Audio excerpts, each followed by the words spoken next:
Welcome, everyone. I'm going to head over here. Thank you so much. And please continue to enjoy your delicious lunch, courtesy of the fantastic team at GSV. So my name is Bridget Burns, and I'm the Executive Director of the University Innovation Alliance, which, for those who don't know, it's basically like the Ivy League of student success. And we are 11 universities scaling up innovation across the country to eliminate our achievement gaps and substantially change the future of higher education. But the reason why you're actually here today is to hear from this distinguished panel of experts who are going to talk about the future of learning. So to my left is Mike Smith, who is a former dean of, I'm going to make sure I have your title correctly, Dean of the Faculty of Arts and Science and Computer Science at Harvard. We have Rick Levin, who is the President Emeritus of Yale University and the former CEO of Coursera. And we also have Jeff Maggioncalda, who is the current CEO. I call him I'm the understudy. The understudy, yes, of Coursera. So we are going to talk about the future of learning and also in the process figure out who really is the best CEO of Coursera. That's the real debate today. We're going to find out what Mike thinks, and in the end, we're going to know. So, gentlemen, we had a great conversation, and we're going to dive into the richness of what the elements of learning, where do we need to go in the future, and really what the challenges are. And I thought I would start by asking each of you to share a little bit about what keeps you up at night about the future of learning. So we have a sense of really what your biggest concerns are, so we know kind of what's square on the field. Mike, do you want to kick it off? Sure. I'll say a couple words. So first of all, thank you to GSV. What a wonderful conference. I've been very interested in hearing what many of you have to say. So I have a lot of optimism about the future. Just want to make sure that was clear before I dive into what worries me. I think probably the thing that worries me the most is sometimes we will slip into that this child, this student, this adult, it's past their time. We've missed it for them. They're lost. Again, I'm an eternal optimist. I think education is the great equalizer. I don't think we should ever be saying that whatever bumpy path a person took to get to where they are today, that some education in the future, especially with all the interesting things, certainly that we've heard about at this conference, that we should ever be saying just because you had 3 teachers in a row, bad teachers in a row, that there's no hope for you in the future. I see many students on my campus that'll come into my classroom saying, I can't do this. And we've talked about the pressures of how do our students find resilience? How do they deal with failure? And this potential that we have to have people catch up and then have success in the rest of their lives by taking advantage of, no matter where they are, the kinds of opportunities that many of you are talking about with education, I think is the great equalizer. And I just worry that people will internalize this message that they've missed it, they can't do it, that they're locked out. And I don't actually think that's true at all. Great. Rick, can you share either what keeps you up at night about the future of learning or what makes you most hopeful, either one? I'll do both because it's sort of a flip. First of all, nothing keeps me up at night, and never has. And you could not be president of a major research university for 20 years if something was keeping you up at night. You just couldn't keep up with the pace. You have to be able to get your sleep. So, but do I have worries? Yes. And the worry is kind of the flip side of the hope, which is the worry is that the higher educational sector, the formal sector, the universities, will not see the enormous opportunity in front of them as quickly or as effectively as they might. The conservative forces are resistant, in large part, in many institutions, to using the tools that technology has made possible. And that's the great hope. The great hope is technology gives us today an opportunity, for the first time in human history, to provide to anyone, anywhere, access to the world's best education and access that's affordable. I mean, the potential of what we can do, what many of the companies represented in this room are doing or enabling, is for people all over the world to be able to get to the best possible kind of learning inputs and hopefully learning outcomes, which is a radical transformation of human potential, of human opportunity. And the ed tech sector is onto it. a number of formal educational institutions, a number of forward-thinking universities are onto it, but a great many of them are going to be dragged kicking and screaming, and let's hope they don't pull the ship down with their complacency. Great. Jeff, will you bring us home by strongly disagreeing with him? Well, I guess I could win the competition that way if I said something intelligent. I am mostly very optimistic because, to Rick's point, I mean, what technology, and not just the technology, but modern business models that allow a company like a Coursera or many others to syndicate the problem solving and value creation to the whole world, so that we don't have to solve every problem. We don't even understand a fraction of the problems in the world at Coursera. But if we can create a platform and invite people onto that platform to collaborate and innovate in different ways, a lot of problems can be solved. So I think technology plus the way that we can use technology nowadays to bring people together to identify and solve problems brings me a lot of optimism. My concern, and when I was with Julia, when I first started, we were in Paris in a taxi, and you taught for Teach for America, and she said, we used to say at Teach for America, don't expect a child to learn until they say two things. I want to, and I can. I think we made amazing strides in access. I mean, there's between Khan Academy, Coursera, and the companies here in this room, there's tremendous access, like right now, at very affordable prices to great education. The I want to part is a bit trickier. I think that Coursera started B2C. We now have a much bigger and growing, I shouldn't say bigger, but a growing B2B practice of serving institutions, because a lot of learning happens in institutions, and institutions are a really big part of the educational solution. The thing I worry a bit about, though, is that for a lot of individuals, they're not as inclined to educate themselves, to believe that education is something that they can do, to believe that it's going to have a payoff. So to the extent that there's inequality now, but equal access, I think there's a promise that we can use education to equalize things. I think there's a real risk that these types of things can actually accelerate and exacerbate knowledge inequality rather than the other way around, because the world is changing so quickly. And those who know that and already have the foundational skills because of the K through 12 education they had and the higher education they had, they can see what they need, they can pick up the new skills, and they're moving very quickly at skilling themselves up. On the other hand, there are other folks who haven't had the same background, don't understand the availability, don't understand the benefits, are not as easily able to take advantage of it. And so in many respects, the knowledge gap is increasing sort of situationally. And I worry that with a lot of what's being learned, which is a lot of technology and data science, when you put technology and data science together, you get automation. And what you get is the automation of repetitive and predictable tasks. Those are the jobs that are being done by people who don't have college degrees. So arguably, this acceleration of learning and access might also accelerate skill obsolescence and job activity and sometimes job obsolescence. And so we really have to solve this problem quickly because the world is moving very quickly. Okay, so things need to change and the stakes are super high. Rick, can you talk to us, just borrowing on that last piece from your opponent, what data can teach us about learning, and therefore what we need to change about learning informed by data directly? Sure. I just want to clarify that we are collaborators, not competitors. Oh no, this is all. Everyone knows I'm joking, right? Well, I think data offers us great potential to improve the quality of learning, and we don't want to. We don't want to only talk about Coursera here, but I think it's the experience that I know. But what I see happening at Coursera is the use of this mountain of data we have from now nearly 50 million registered learners to develop predictive algorithms that actually help those learners. We help them identify, as there were a couple of mentions earlier today, of other companies doing this from their own revealed behavior on our site.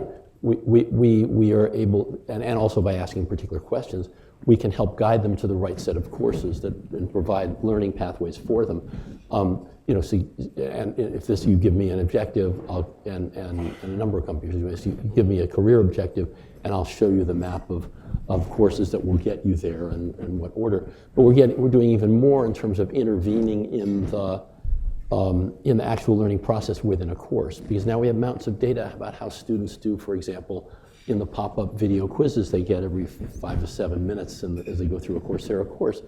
And if you can see a student where you can predict where the algorithms predict that this student is unlikely to pass the next important assessment that's upcoming, we can intervene with hints to that student to go back and review this section of the course. Look at this particular lecture. We see you're having trouble with this subject. Or maybe even to go back to a prior course or some other course in the Coursera catalog to get illuminated about how to master the technique that you need to get through the next stage of this course.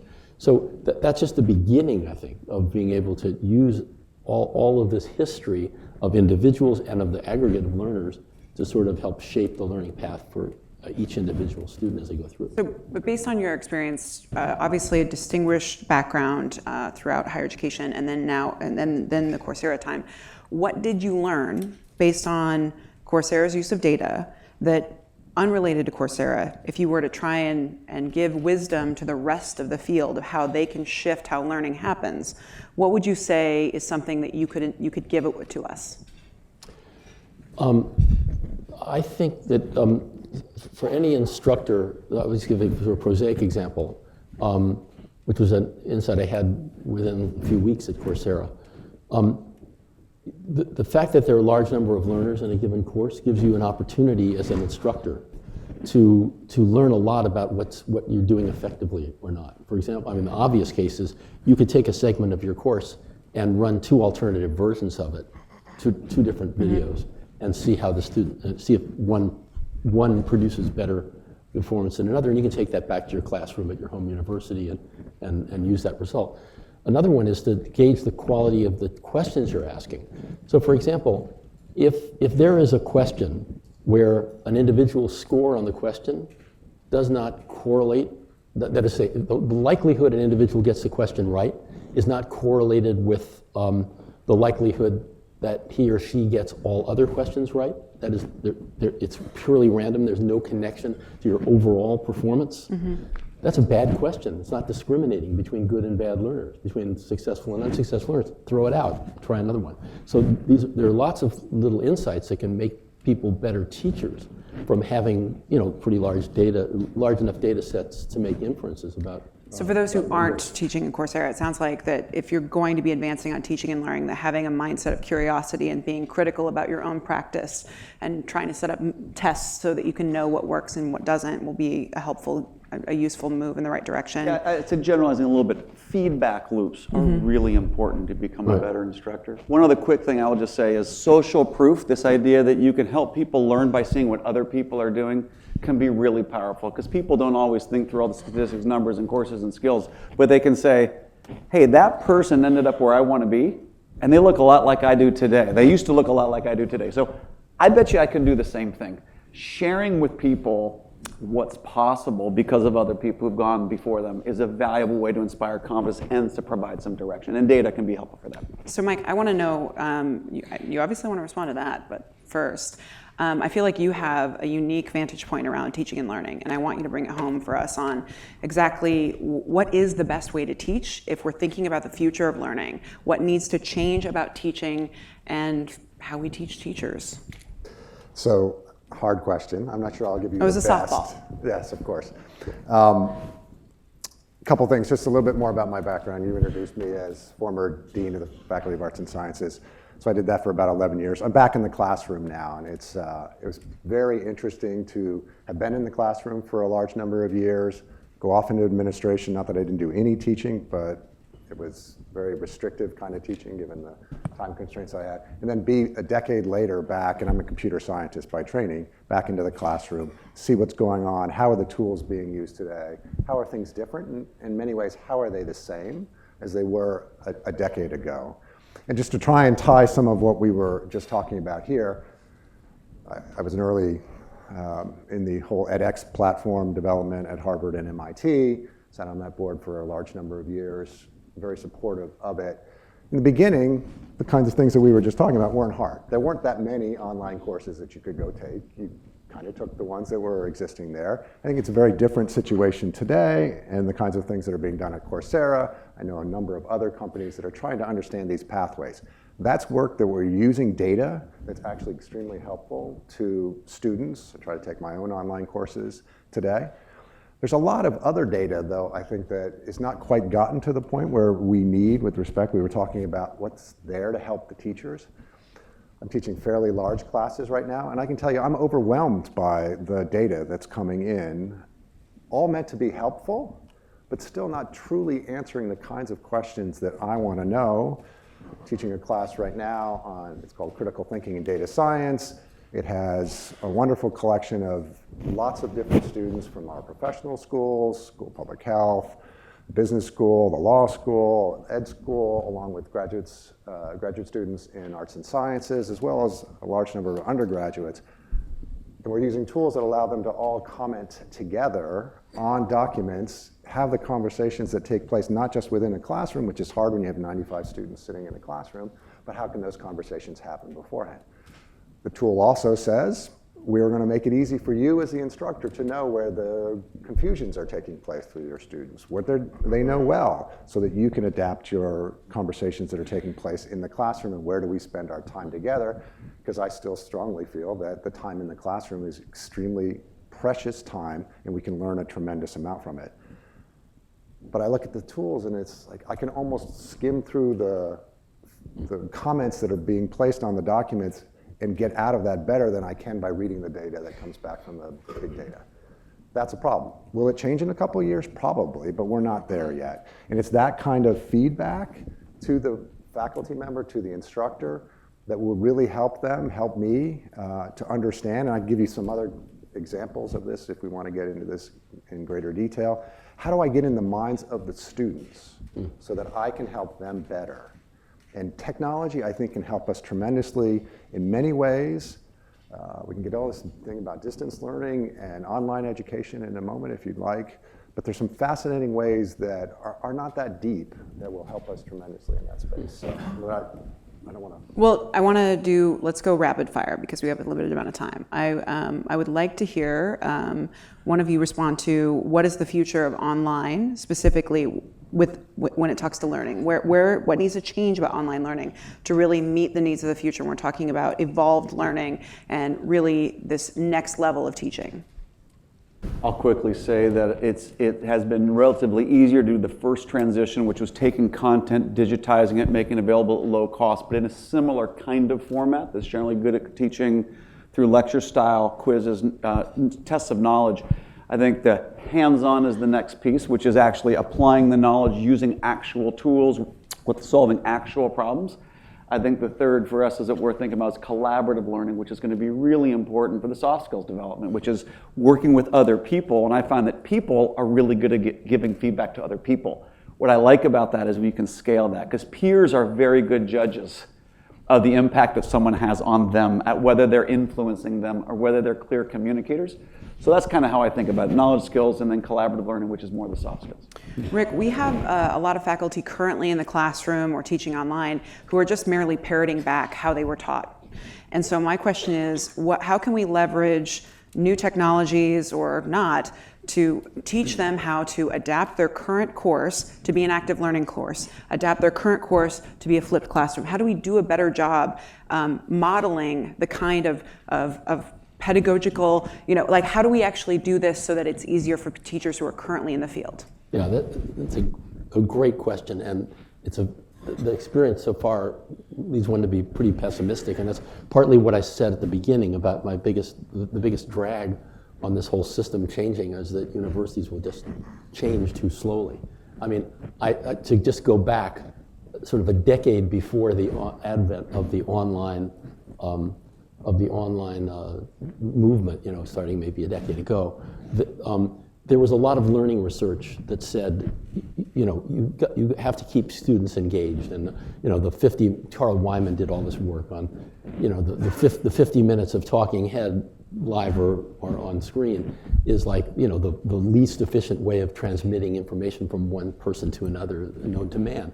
And that you should, you know, you need to intervene periodically, and he had the suggestion of breaking up lectures by just giving the students anything to do, even a clicker response to a question.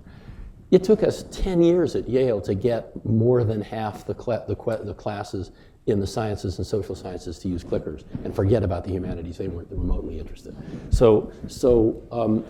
I mean, it's just, getting faculty to want to embrace technology and forget the idea that sort of a lecture course is a performance that's meant to be 50 minutes long is hard.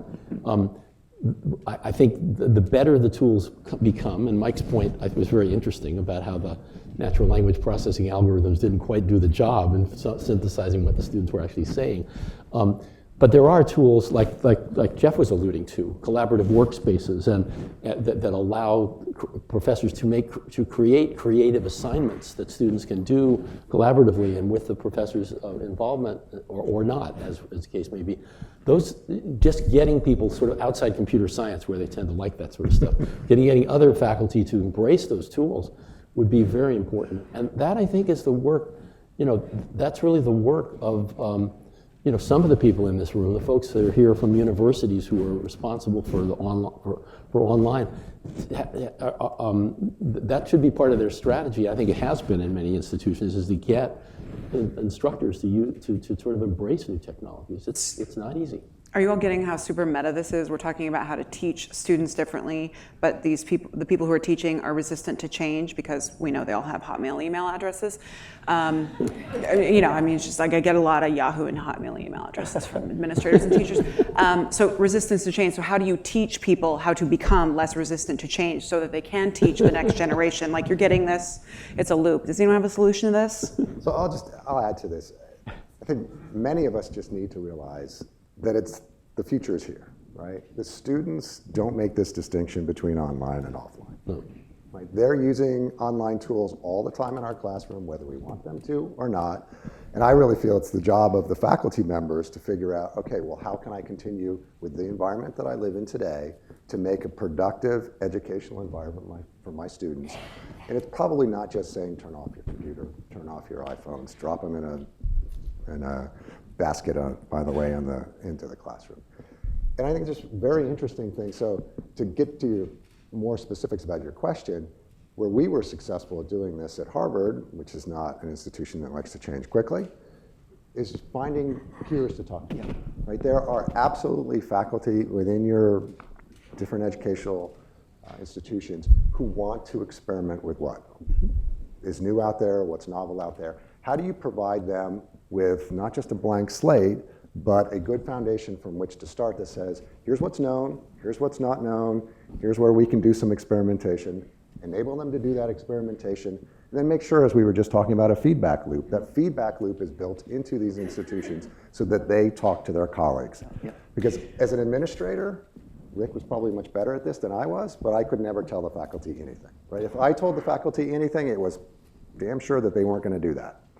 If their colleagues told them that this was a successful thing that took place in their classroom, change happened. Plus, incentives are helpful. So for those of you who have an ed tech product, faculty members are, you know, small micro grants can go really far. At University of Central Florida, they give faculty grants for fellowships for helping with predictive analytics. Small amounts of money can be, the incentives need to align because tenure doesn't ask for them to change this stuff, right? Like it hasn't evolved either. But let's move to the next phase of the conversation, which is, you know, we heard all this talk about the future of work. So what different skills need to be taught, and therefore how does learning need to change for the future of work? Jeff? Yeah, so I think feedback loops are really important, to the point that at Coursera, we started really just with universities publishing open courses, B2C, to everyone in the world. And it was a really great way, to some degree, to circumvent all the institutional objectives and frictions. Not everybody had to agree. If one professor wanted to do it, she just did it. And so we got thousands of MOOCs pretty quickly. Not for credit, but it happened quickly.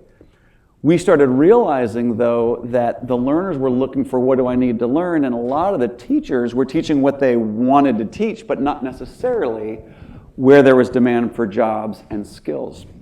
We launched, under Rick's leadership, Coursera for Business 4 years ago, and we made a very big bet on that, largely because employers know what skills they're looking for in different jobs, and if we can use our employer channel as a way of understanding where are the jobs, where are the skills, and we can feed it back to the educators, we can help close the loop. Not ourselves, but just by linking the learners, the educators, the employers together in an ecosystem where they're really good, systematic, scalable feedback loops. So we're talking about, we've gone through how learning needs to change, how the future work, the changes that need to happen there, but I also want to bring in who else needs to be in the room, who else, like how does the future of learning need to evolve to adapt to the kinds of learners that we need to bring in that we are currently not? Where does that need to go? Well, I'm not sure I'm going to hit this question head on, but another key insight here in terms of thinking about how the universities need to perceive their role in the world is the very existence of technology to provide opportunities for learning at all stages of life. It means universities need to radically change their view of who their audience is.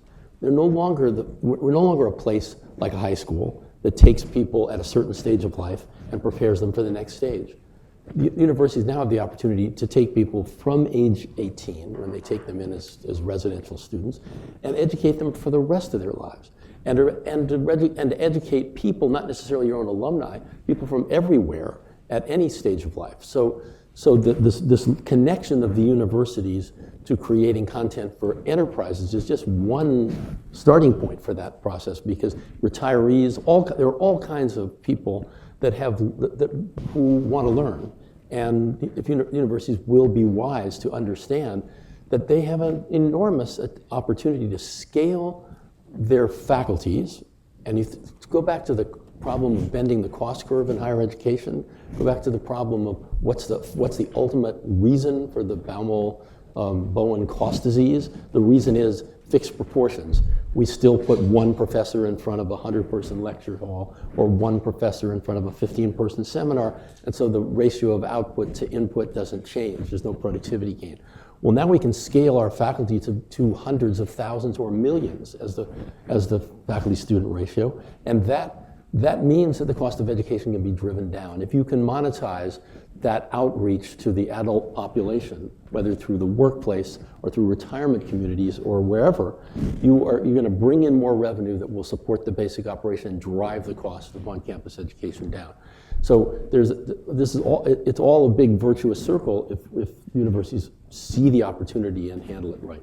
And just, I think many universities, I'm sure Yale is doing this too, are actually ahead of that. I can tell you a fact that may surprise you. Harvard educates more non-degree students every year than they educate through their degree programs. And that does not count the number of courses and students that are enrolled in edX courses. Right? That is just certificate programs, extra programs, coming through the extension school, all the different ways that we bring in a very diverse population onto our campuses, which I can tell you the faculty love interacting with. And there are more students going through getting knowledge and education through that direction than there are through our degree programs. We're now at the point where we can have... One quick thing, because I don't know that people realize how fast the innovation is happening with respect to stakeholders in the ecosystem coming together to collaborate. I'll just give you one example. One of our top selling specializations, which is a series of 5 courses authored by Google. It's the Google IT Support Professional Certificate. It's designed for people without a college degree and no background in computers. It's $49 a month. On average, people complete in 6 months. We have 125,000 people enrolled. Well, that's kind of interesting. Industry as educator. Well, it gets a little bit more interesting. A number of our enterprise clients are looking to fill IT jobs. So they said, I want to interview your graduates from the Google IT. So suddenly there's a job pathway from a professional certificate authored by an industry player. But it gets a little more interesting because the University of London has a Bachelor's of Computer Science and Northeastern has a Bachelor's of Computer Science. And we just announced a Bachelor Completion degree with University of North Texas. they will all extend academic credit towards a bachelor's degree for anyone with a Google IT certificate. So now you have a collaboration of industry, pre-degree professional certificates that can get you hired better than a minimum wage job. Since you can now have that applied towards a bachelor's degree with credit, you can actually earn your degree while you're working in an IT position paying well better than minimum wage. We did not design that. That just emerged as people started collaborating on Coursera. It emerged. And the patterns that will emerge are going to blow our minds. I think in just a few years, we're going to be seeing things that we never contemplated. For those of you who have questions, there are now microphones available. We're open for the audience. I don't believe we have whips, so therefore our whips are Michael Moe and Deborah Quazzo, and so keep it tight. While we wait for our first question, I want to follow up on that and see if Rick or Mike, we're hearing about this very exciting innovation in this in the online. But I'm interested in how we scale it. What needs to change so that any faculty member teaching right now can adapt how they teach based on the different types of learners they teach to, and in this new way of being more active in the learning environment. Are there online courses to improve that? Is there a new way of teaching teachers that needs to happen? Yeah, there's certainly, and I'm sure Coursera has the same thing, there's modules that are available for faculty members to get up to speed to what does it mean to teach an online class. There was a wonderful story that I like to tell from the business school's experience in online teaching, where their first cohort went through cohort of faculty that were involved in HBX, and fantastic, terrific job.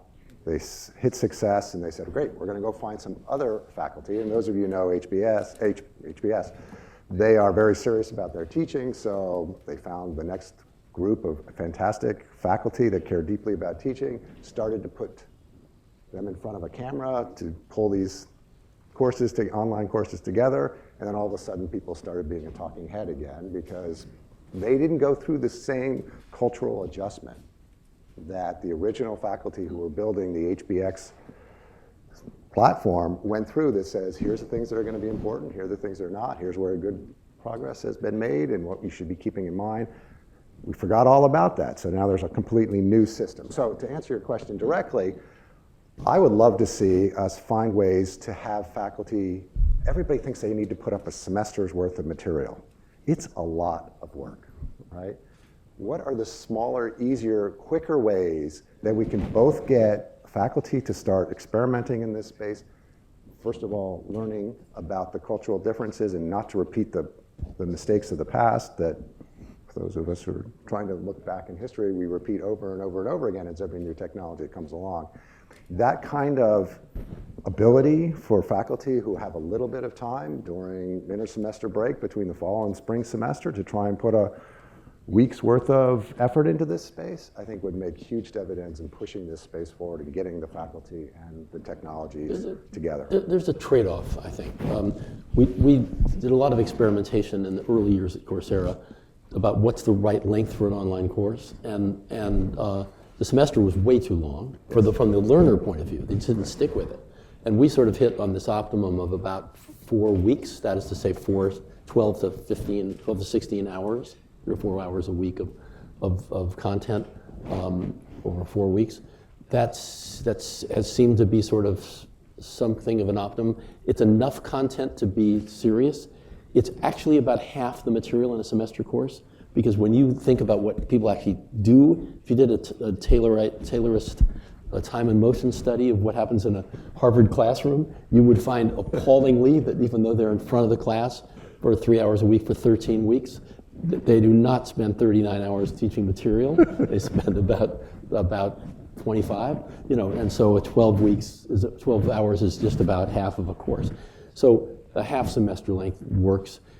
I'm very skeptical myself about micro courses that shorten the content, because how much can you convey? I mean, we heard kind of enthusiastic testimony about micro teaching moments and stuff. But the micro teaching moments must be just fact acquisition. It can't be the kind of deep immersion in a subject that really elicits kind of true learning and true comprehension. And to be clear, I'm not saying that what I was just describing would turn into a full-fledged course that it would appear on Coursera. Even to bring it back, which a number of faculty do today, into as a module in their own class that's extra work. Yeah, I see. Yeah, yeah. That- Well, it's actually, just a an learning interesting angle on this is there's a startup now, Outlier, that's putting together comprehensive first-year courses, but using numerous professors, right. doing a week or 2 weeks each, and that's an interesting way to elicit the effort. That's what Right. I'm saying. Yeah. Right. We have our first star question coming over here, Art. I can't promise a star question. Then hand the mic over. I can promise to ask it in Cantonese. Let me ask this. Jeff, what you've described is an extraordinary new world. Is the world that you've described transitional? Are we going to see those partnerships prevail? Will that be the new shape of higher education? If we were to look out 10 to 20 years, what'll be left standing? I think that it will endure because I think what's happening, and this is true for many industries. If you look at hotels, you look at on-demand transportation, you look at purchase of goods, the ability for humans to collaborate in a way that they don't all need to coordinate and agree on what they're going to do. There are rules on a platform that help them do that. By the way, I forgot one important stakeholder in this example, which to me is just another extraordinary with that Google example. Rebecca Tabor from Merit America takes the Google cert, authored by Google, and she actually has a teaching and coaching staff that's available, funded by nonprofits, so that if there are certain students who can't do the Google cert all on their own, who have no college degree, no background, and also just don't feel, for whatever reason, supported enough to do it on their own, there's actually the Goodwill and Merit America actually provide nonprofit educational services on top of the Google cert. So you've got nonprofits, you've got industry, you've got universities, you've got employers all working together, and then Google actually subsidizes it with scholarships for certain parts of America who are underemployed. To me, one of the reasons I think it's not going to fall apart is because it does not require explicit counterparty agreement among the stakeholders. It happens because it works. And so it's also quite resilient because if one stakeholder drops out, the system will likely try to adapt to find a new solution to the problem. Maybe another stakeholder of the same type will jump in, or maybe the way that these stakeholders work changes. But I think it's a very adaptive kind of system, and I don't know what the future problems will be, but I suspect that this kind of a place where people can collaborate without these explicit agreements will probably be more adaptive and resilient, is my guess. Let me pick up on that, Art. When the MOOCs first hit in 2012, I mean, Sebastian Thrun basically predicted that there wouldn't be any, 50% of the colleges in the United States would disappear in 10 years. Okay, well, we're almost there, and they're not going away that fast. And because I sense in your question a little bit of a ominous tone that you're worried about the system being totally overturned. I don't think so. I think what's going to happen is the fact that industry is coming in as suppliers of content that's useful for industry, for certification. Well, why not? I mean, that's a plus. It'd be a plus. And typically not what the universities want to provide. Yeah, and the industries are actually filling gaps that universities won't teach. And let's pray, actually, that these industry certifications actually infuse the community college system with new life. I mean, one of the weaknesses of our community college system today is if you ask them, well, how are they doing at the task of preparing people for four-year institutions? The answer would be, okay. I mean, there's a certain number that go on. Only about 15% of people that enter community college actually complete a four-year degree. But they give that a noble effort. If you ask how are they doing as vocational and educational institutions, which is the other part of their mission, not so well, particularly compared to almost any other OECD country in terms of vocational education. And I think if we can get more Googles and more hotel and restaurant chains and more hospitals supplying nursing education and medical practitioner education instead of the community colleges, all to the better, and then maybe the community colleges will start giving credit for those things and maybe eventually incorporate them into their curriculum so that we actually have a decent vocational education. I left something else out. The California community college system has adopted the Google ITC as the model curriculum for their IT program of all community colleges in California. And the Google IT Cert is now being offered in over 100 community colleges in the United States. We have a question over here. Maybe a microphone will migrate slowly. While we're waiting, I grew up in poverty in rural Montana, and all the classrooms I sat in up and through my master's, the faculty members believed that by just merely covering the material, that knowledge would transfer, which we know doesn't work. And then I got to my doctorate at Vanderbilt, and I was so angry because I experienced this immersive learning environment, and I was like, this is what learning was supposed to be all along. I felt like I got robbed. So what do we need to do to make it so that low-income students from, regardless of their background, get the opportunity to experience deep learning now instead of it being reserved for those who walk in that right door and get that exclusive opportunity? The one thing I worry about the most is that the content is out there right now for free on Coursera and edX and a lot of places. My big concern is if you grew up with an educational system that didn't prepare you to take advantage of that, then you're already quite far behind. I would say that the government needs to make sure that young people are able to take advantage of what's happening with the educational transformations later in adult life. That's the thing I worry about. I want to know how they would do that, but I also want to get to this question. Yeah, and I'm not sure how they could do that. We've taken statistics on our classes that come in at Harvard, and yes, it's a unique student body in some ways.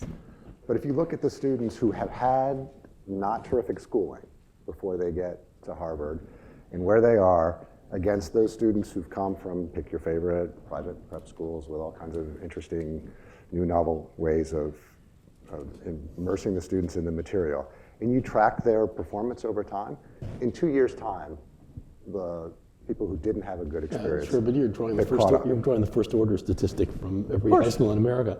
Yeah, that's what I'm saying. But there is an example of, as I said, we have a unique body here, but you put them in the right environment, students who are behind absolutely can catch up. In many cases, they're taking better advantage of the educational opportunities for exactly the reason you said, because they're like, this is wonderful, this is outstanding.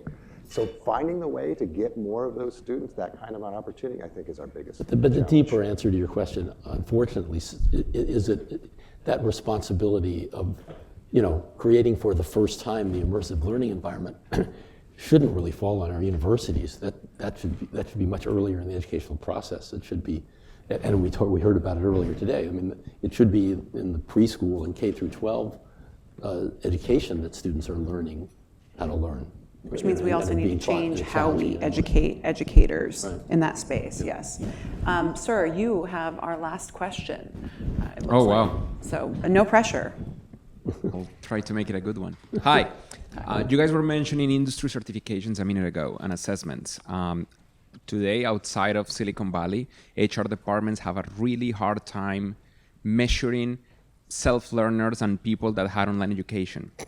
So we still don't have an scalable solution in terms of the assessment and the quality of people like software developers, people in machine learning, digital marketing, any of the things that you can learn online. So what do you see as the future, as a scalable solution for the future of assessment?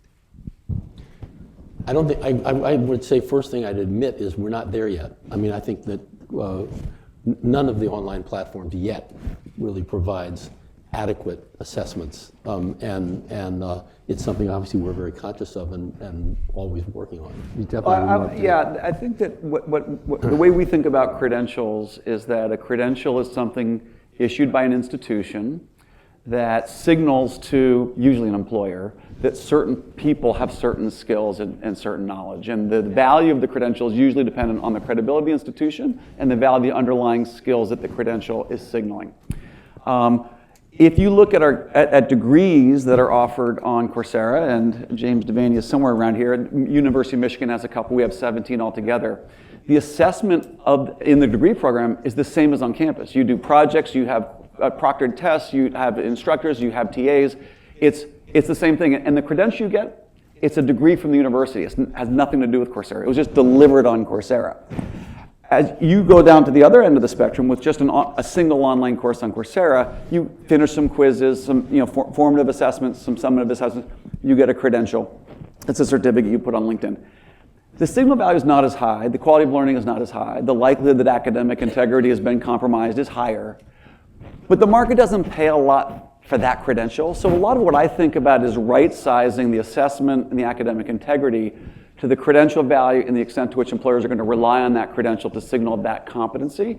And if you really want a strong signal, I think you probably have to put a little more rigor into how you assess from multi-dimensions, and it'll be a more valuable credential if you do that. You're using credential as a substitute for an assessment tool. And I think the question was really, which is appropriate often in many cases, but the question is the ed tech industry yet producing useful assessments that HR departments can use to evaluate job applicants? Yeah. And I think the answer to that is not yet, but it's important. I think. But what I'm saying, different from Rick, is that providing credentials. The credential usually only is issued if you've been assessed in some way. So I'm saying that the intensity or the rigor of the assessment is usually correlated to the value of the credential in the marketplace.